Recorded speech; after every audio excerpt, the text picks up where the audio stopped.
In this video, we're going to talk about how to choose the right no-code app development platform for your app. Now, make sure you stick around until the end because we're also going to talk about how you can actually use a combination of different platforms depending on the type of app you're building. So stick around for that. Now, first, if you're new around here, my name is Kristen and I'm the co-founder of Coaching No-Code Apps, where we help business owners and industry experts build custom apps to either start their app-based businesses or grow their existing businesses, all without coding and no technical background required. So first things first, how do you choose the right no-code app development platform? We get this question all the time. So I want to break it down for you in a simplified way because the honest answer is it really depends. It really, really depends.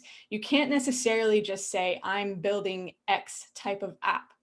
Which type of platform should I, or which specific platform should I use? It really depends. So we're going to go through all of that right now. I'm going to share my screen and we're going to jump over to the whiteboard here. So I want you to think about app development platforms on two different spectrums. This is how we're going to look at it. So on this first spectrum here, we're going to be looking at app complexity. So to choose the right app development platform for your particular app, you have to first ask yourself, well, how complex is my application? How much customization does it need? How much control over it do you need? So on the left side here, we're going to be talking about apps with low levels of complexity. And on the right side here, apps with high levels of complexity. Now, what is a high level of complexity? Well, if you need to control not just what features you're building into your app, but also how those are built. So for example, you can think of the features of your app as just different processes that are running. If you need to control how those processes run, then you have a higher level of complexity. So you need to be able to say, okay, I want all of these different features that are really specific to your use cases, your niche, your industry, your target market, all of that. You want to be able to decide what you're building and how it is being built. You want to have full control.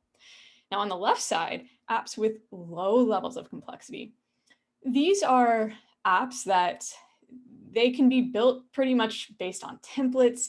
You don't really need to customize these. You can probably use a service or a platform that really does almost all of the work for you, and you just make some minor modifications. So let's look at it this way. Let's say you want to build a survey. You want to customize a survey that you want to give to users. Now, let's say this survey needs to have some element of logic. So when users answer certain questions, their answers are what dictate the next questions that show. So if the user chooses answer A on this question, then one next question will show. If the user chooses answer B, then a different question will show, right? So there's still some element of logic here. But for the most part, all you need to do is really kind of take a template that's already existing and then sort of plug and play. Put your own information in there, put your own questions in there and your own logic rules, okay? Now, let's say on the other hand, you want to build a survey builder.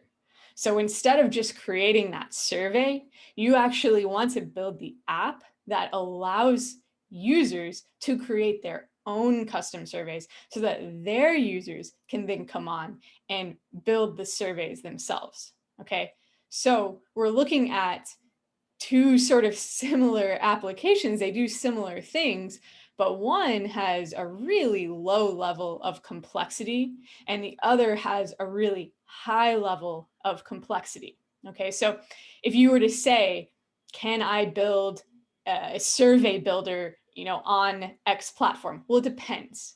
How high is the level of complexity? So on this low end here, you might have a platform or a service like Wufoo, which allows you to build logic-based surveys and forms, that kind of thing. But you don't actually have to go behind the scenes and create the functionality. All you have to do is use the forms, the templates, all of the things that they already have there, and you just kind of plug and play. Okay.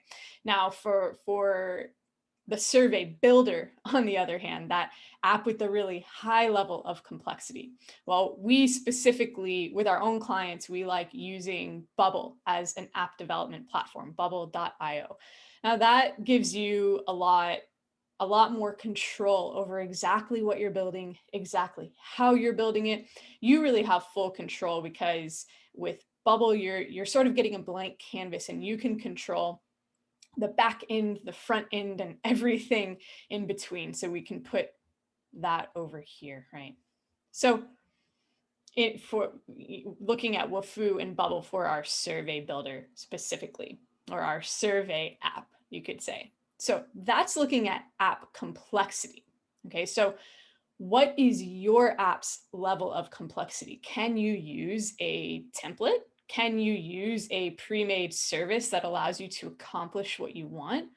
Well, if yes, then you don't need to be looking at, a platform like Bubble, for example. You just need to be looking for a really simple tool that does what you need. That's going to be a lot easier for you. But if you need a much higher level of complexity, well, then you need to look at a platform that handles that. Okay, so that part is pretty straightforward. But then we have to look at another spectrum. So on our second spectrum here, we're going to be looking at learning curve.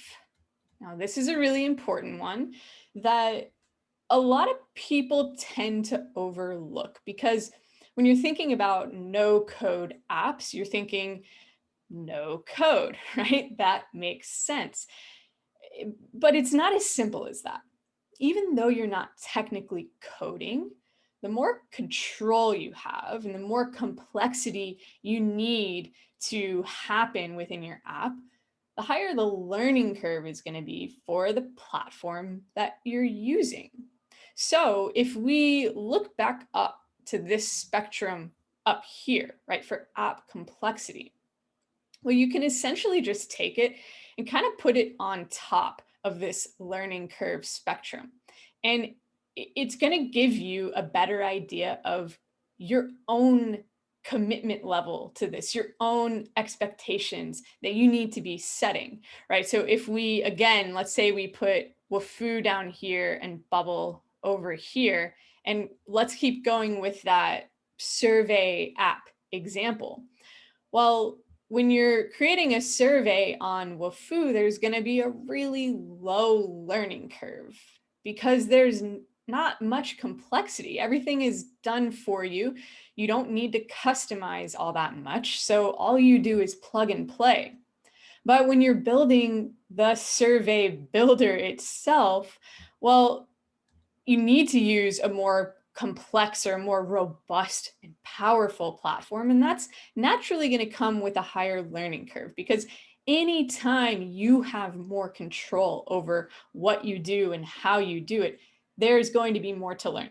That's just normal. That's not just with app development or no code platforms. Think of, using Photoshop versus Paint. You can do some of the same things on them, but they are vastly different. And it can take a long time to learn, to fully learn a program like Photoshop.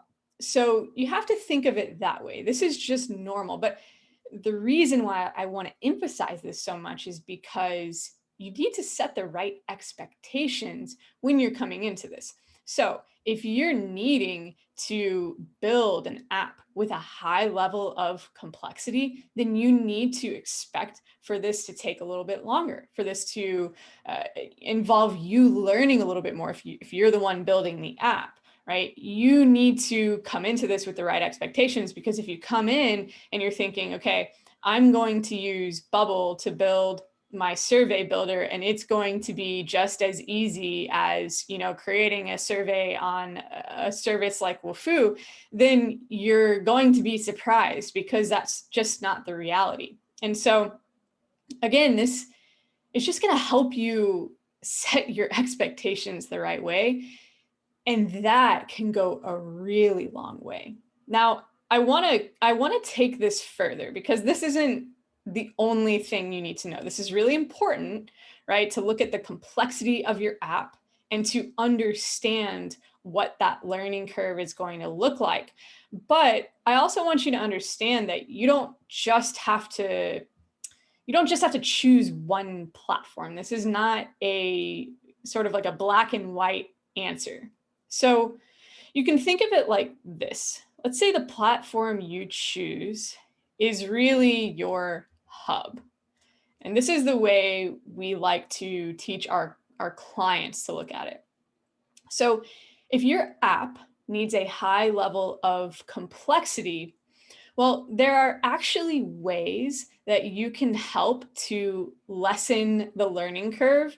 And when I say learning curve, we can look at things like the time it takes you to build your app, the level of commitment you need to make in order to build a quality app, that kind of thing. So if your app needs a high level of complexity, right, it's over here, but you don't necessarily want to have that really high learning curve, you can take that down by doing some different things. So let's say that you have chosen to use Bubble as the hub for your application because Bubble allows you to achieve that high level of complexity. Okay, so we'll put Bubble in here for our example. Well, you don't necessarily have to reinvent the wheel for every single feature you build. So you can build the core features of your app, but you can also create with third-party services.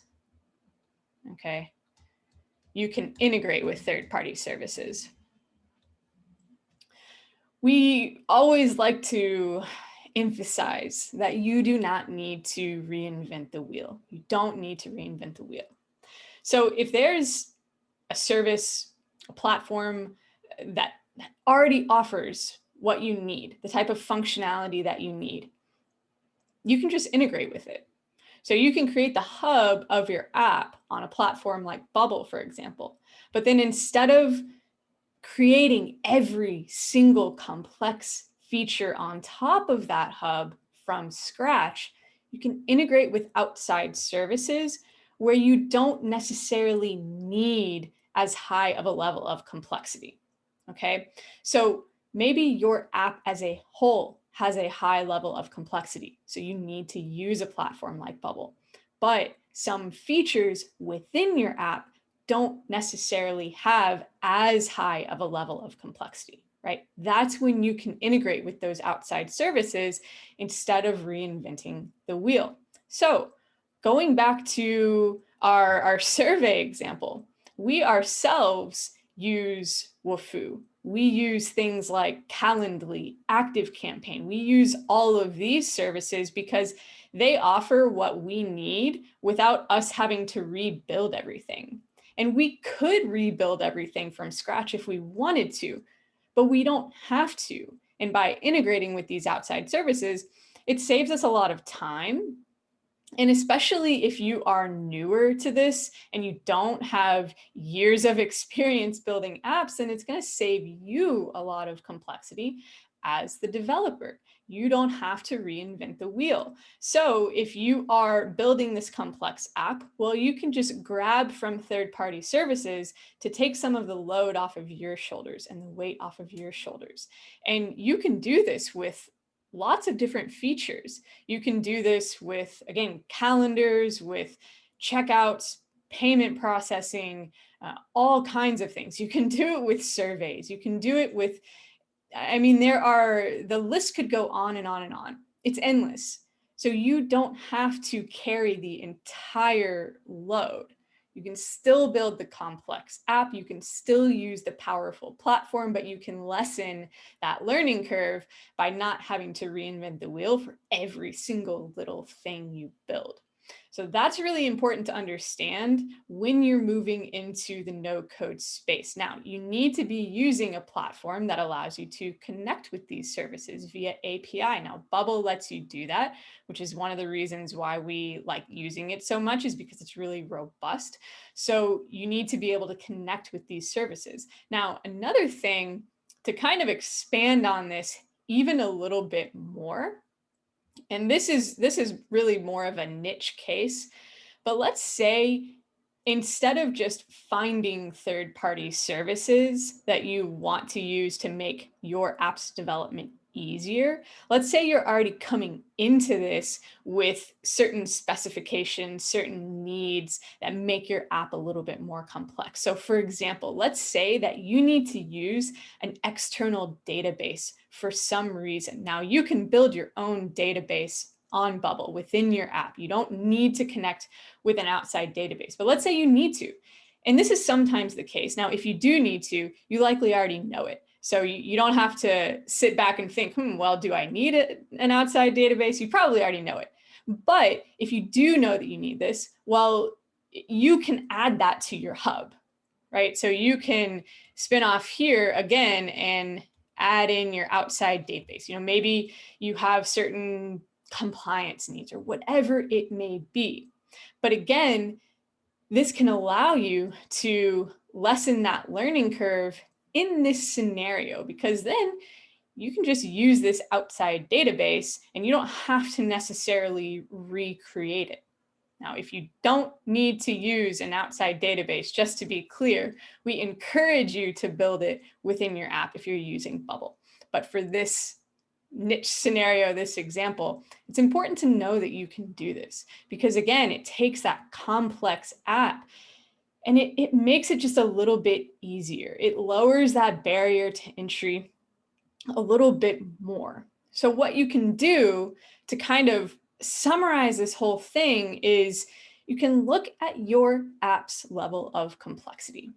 If you don't need to build a complex app, then look down at this end of the spectrum. And there's lots of different no-code tools and app development platforms. You can find ones that are more like Wafoo or something where it's a specific service that you're using, or you can use a platform like Wix, for example, that's really simple. It's not for one specific type of application or feature or functionality. You can add more to it, but it's super, super simple. You work based mostly on templates. There's not much complexity, right? But you're not going to be able to build a very complex app. So you can look at all different types of platforms that fall on that left end of the spectrum if you don't have a complex app, if you don't need very many customizations, if you don't want control over what you're building and how, so like what goes on behind the scenes. But then if you do, you need to look on the right end of the spectrum. There are different platforms on the right end of the spectrum too. I'm talking about Bubble because we specifically like Bubble. It's very robust, it's very powerful, so it's naturally an easy example for me to use. But if you need that high level of complexity, you also have to understand that there's naturally going to be that higher level of learning curve. So you have to set the right expectations so that you can actually move forward, right? You can make the right plan and you can execute on it rather than being really surprised when you start to take those next steps. So the higher the level of complexity, the higher the learning curve. But you can lower this learning curve by using that more complex, more robust, more powerful platform at the hub. And when you can, just integrate with outside services. You don't have to do this. With Bubble, for example, you can build all these features from scratch, but this just helps you move faster. It helps you lower that learning curve. It helps you from a development standpoint, lower the level of complexity while your app on the other side, from a user standpoint, is still offering a high level of complexity. So you can lower that learning curve. If you need to, you can even connect with outside databases and that kind of thing. As long as you can use APIs and you can connect and you can make the development process so much easier for yourself so that you can move more quickly. And it just gives you more options. With a platform like Bubble, for example, you have so many options and so much flexibility because you can connect with all of these services, because you can use it as your hub and just layer on top of that. So this should help you understand how to choose an app development platform. There's no right or wrong answer for any one app. It really depends on what you need. What are your goals? What are your needs? What's your level of complexity? How much control do you want? It depends on all of those things. And everyone is different.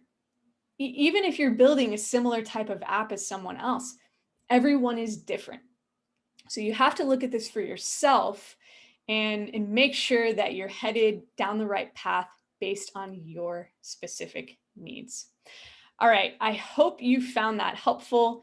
If you're just starting out with your app, if you haven't started building yet, or maybe you're in the development process a little bit and you want to make sure you're headed forward in the right direction, we have a free 75-minute training, and it walks you step by step through a process that we've created that will help you make sure you're putting the right strategy in place with your app. And this is super, super important and so easy to overlook, but it'll help you walk through some initial strategy with your app. And it'll also go more in depth into the tools you can use to build your app, including with Bubble, because again, that's a platform that we like to use. So if you want to join that training, you can head to coachingnocodeapps.com/workshop and you can sign up. It's completely free. So go ahead and join that. Thanks so much for watching, and we'll see you in the next one.